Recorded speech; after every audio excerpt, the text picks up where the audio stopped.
Ang intense ng mga kaganapan ngayon sa abot kamay na pangarap sapagkat ikakagulat ni Zoe ang mga maririnig niya sa ama niyang si Doc Carlos.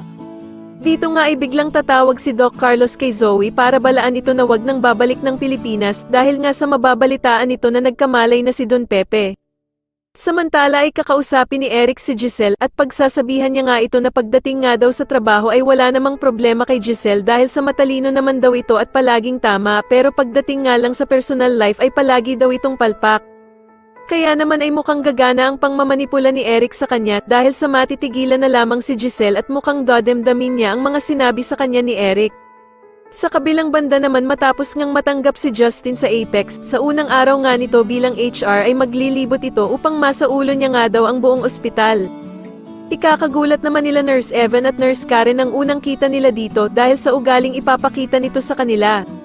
Dito nga ay ibabagsak ni Justin ang mga gamit nila at agad niya din itong ipapapulot sa kanilang dalawa.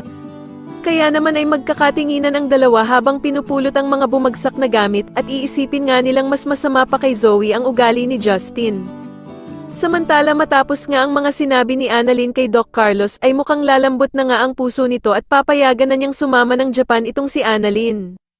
Sa kabilang banda naman matapos ngang malaman ni Doc Carlos na sumama pala ang anak niyang si Zoe kay Moira sa Japan ay agad niyang pagsasabihan ito na wag nang sumama palagi sa ina niya dahil kapag nagising nga daw si Don Pepe ay siguradong madadamay siya. Pero mukhang tanggap na nga ni Zoe ang kalalagyan nilang mag-ina at sasabihin nga nito na nagpapakasaya na nga lang daw silang dalawa habang wala pang ang malay itong si Don Pepe.